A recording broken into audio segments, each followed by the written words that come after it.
Politics side నుంచి ఉంటుంది. బాగా పాలిటిక్స్ జాయిన్ అయిన తర్వాత పాలిటిక్స్ వాళ్ళందరూ ఎర్లీ మార్నింగ్ టైంలో వచ్చి వెళ్తున్న వాళ్ళు. ఈ కథ చెప్పడానికి కాల్ షీట్కి వచ్చిన వాళ్ళందరూ ఆఫ్టర్ 5 వస్తారు. సో మొత్తం రోడ్ అంతా కార్లే ఉండేది. వాళ్ళు సాయంకాలం వచ్చి ట్రాఫిక్ జామ్ అయిపోతుంది. ఇప్పుడైతే డబుల్ రోడ్ చేసేసారు. అప్పుడు సింగిల్ రోడే ఉండింది. సో అదే ఇంతమంది జనాలు ఉన్నారు. ఏదైనా ఉంటే అమ్మ శనివారం ఆదివారం అయితే ఫంక్షన్ అయితే అమ్మ ఇది పంపేయాలా అది పంపేయాలా ఇది పంపేయాలా అది పంపేయాలా బాబా ఎప్పుడు వస్తారు నాకే ఫోన్ వచ్చేది. ఇప్పుడు ఒక్క మనిషి కనిపించట్లేదు, ఒక్క నా కొడుకులు కనిపించట్లేదు. ఎవడైనా సరే వాళ్ళ చుట్టాలని సరే వాళ్ళ ఫ్రెండ్స్లో సరే ఒక ఇద్దరు ఉన్నారు. ఒక అతను గోపాల్ సింగ్ అని బాబా కాలేజ్ జూనియర్, అతను ఏదైనా నేను హెల్ప్ అడిగితే వచ్చి చేస్తారు. ఇంకొకటి బాబా మేకప్ అని ఉన్నారు భాస్కర్ అన్న. వాళ్ళిద్దరు తప్పితే నేను ఏదైనా అడిగితే చేసేవాళ్ళు తప్పితే ఇంకెవ్వరు లేదు. ఎందుకు కారణం ఏంటి? మీ వల్లే వాళ్ళు ఎవరో రాలేకపోతున్నారంటే? నా వల్ల అంటే ఇప్పుడు నా వల్ల వాళ్ళకి దీనికి ముందు పని ఏమి అయ్యేది కాదు కదా, అన్ని బావ వల్లనే. బావ పరిచయం కాకముందు శాంతి గారికి, బావతో పరిచయం అయిన శాంతి గారికి కనిపించిన డిఫరెన్స్ ఏంటి? అప్పుడు అల్లరి ఎక్కువ, బాగా కఠినతనం అల్లరి తక్కువైంది. ఇప్పుడు మరి కొంచెం తక్కువైంది. ఇప్పుడు బబ్బు మేఘాం ఫ్రెండ్స్ ఉన్నారు కదా, వాళ్ళతోటి అల్లరి బాగా చేస్తాను. అంటే నేను ఇప్పుడు బబ్బు మేఘాం దగ్గర ఎంత లొల్లులు చేస్తానో అదే లొల్లు వాళ్ళ దగ్గర కూడా చేస్తాను. Okay okay okay. సేమ్ అదే శాంతి. ఇంట్లో హాల్ పెద్ద టీవీ, మీరు ఎక్కువ తరచు అన్న బావ కూడా టీవీ చూస్తూనే ఉంటారు ఇప్పుడు రెగ్యులర్గా. మీ ఇద్దరు పక్క వచ్చినప్పుడు మీ సాంగ్స్ వస్తున్నప్పుడు ఎప్పుడైనా ఏంటి ఇటువంటి పాటలు నువ్వు ఎందుకు చేసావు ఏ రోజైనా అడిగారు మిమ్మల్ని? లేదు. ఎవరు?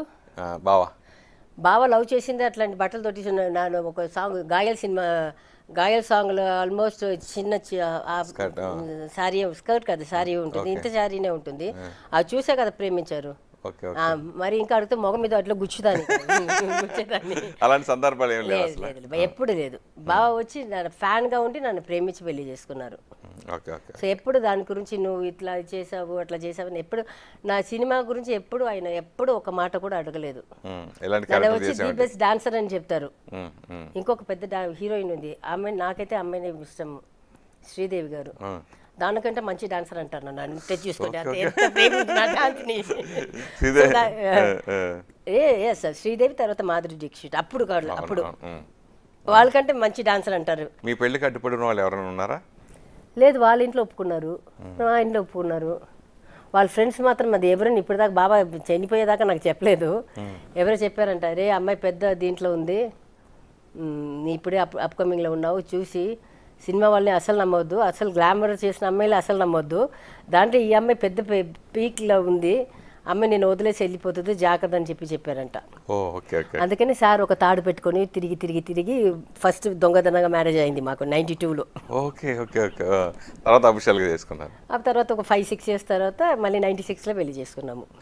మీకంటే ముందు మీ సిస్టర్ మ్యారేజ్ అయింది కదా, పెద్దక్క లతాది. మీకంటే ముందు అయింది. అవును, ప్రకాష్ రాజ్ గారు చేసుకున్న ఫస్ట్ మ్యారేజ్. ఎందుకు వాళ్ళిద్దరు విడిపోవాల్సి వచ్చింది? ఎందుకు డైవర్స్ చేసుకున్నారు? డైవర్స్ అయింది?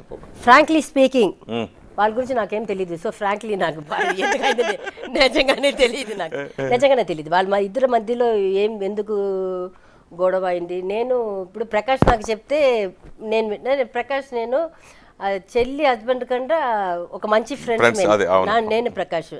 వాడు వచ్చి డివోర్స్కి ఏం ఇది చెప్పలేదు, నేను అడగలేదు. ఎందుకంటే వాళ్ళు ఇద్దరు ఇష్టపడి పెళ్లి చేసుకున్నారు.